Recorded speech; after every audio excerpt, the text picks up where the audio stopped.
really simple. I'm young, free, and single. Hey, actually, that's a lie. That's a lie. I'm middle-aged, cheap, and single. The single part is true. I haven't had a date in about 30 kilos. Now, friends do try to be helpful. They offer useful advice. They'd say, maybe you should work on your appearance. That's not the way they put it. They say, get in shape, you fat bastard. But the laugh's on them because round is a shape. Now, occasionally, I'll admit it, I get the urge to go to the gym. But I find if you sit down in an armchair with a plate of chips and a pint, and switch on the television, the urge goes away. You can fight these things. But I did accidentally end up in a gym recently, and I thought it was very funny. I found one of those old-fashioned charts. You know, the one that matches your height against your weight. And when I used to get dates, I should have been 6'4". Think about it.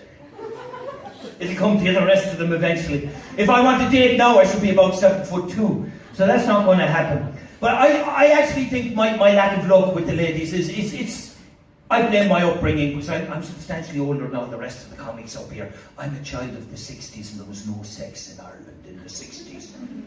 None at all. It makes me wonder how we populated the planet at all. But anyway, we had one TV channel, RTE. It wasn't RTE1 because there was only one of them. And in the first 30 years, they didn't show a single nipple. Not even on a wildlife documentary. Nipples were covered by the Official Secrets Act. And it meant you hit puberty, and there was all sorts of changes going on in your body, and you knew it, but you hadn't a clue what was going on. A good-looking woman would walk by, and boing, there'd be a party in your pants. An ugly old woman would walk by, and boing, there'd be a party in your pants. A shapely heifer would walk by, and boing! It was ridiculous. Anything. I remember once going to my uncle's funeral, and it was in a country graveyard, and there wasn't room for me in the main mourner's car, so I was put with a cousin. And in my defence, she was wearing a dress that was far too tight for the funeral. And it was a country road, and things were jiggling that shouldn't have been jiggling in the presence of a hormonal teen. We got to the graveyard, I couldn't get out of the car. People were saying, he must be very upset. I wasn't upset at all. If I got out of that car, I could have pole vaulted for Ireland. And as I said, we didn't actually know what was going on. And I remember I was about 14. I still cringe, and I don't know why I'm telling you this, but when I was about 14, I got my first wet dream. I was devastated. I didn't know how the hell am I going to explain this to my mother, the sheets. I thought, come up with a plan. I came up with two plans. First plan was pour petrol on the bed, drop a match, and emigrate. The second plan was to have the most awkward conversation ever with my parents. I decided on the awkward conversation. So I waited until they were about to go to work. Walked into the kitchen. I said, Mum, Dad,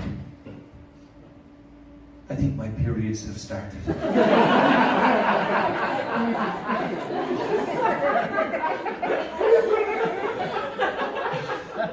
But eventually even the most innocent of us grows up. And I was about 22 and I was sent to Amsterdam. The job I was working on, they shipped me out to Amsterdam. I thought, this is great. I thought, this is the chance to grow up. I bought a box of condoms. They were illegal in Ireland back then. Check the history books. And I got the pack of condoms. I thought, this is it. If I ever strike lucky in the next 20 years, I'm ready. And then the time of the flight began approaching. Of course, I began panicking because I had this pack of illegal condoms. I didn't know what to do. Finally, it was the morning of the flight. I completely bottled it. I lost my nerve. I got the packet of condoms, put them in my pocket, walked into the red light district. Now, with hindsight, there's an awful lot of things an innocent young man could do with a packet of condoms in Amsterdam. But I was a bit innocent. I walked into one of the coffee shops, bought a half a kilo of hash, stuffed all the condoms with hash, I thought at least if I'm stopped at the airport, I'll be done as a drug dealer and not as a sex pervert. Thanks a lot, you've been a wonderful audience.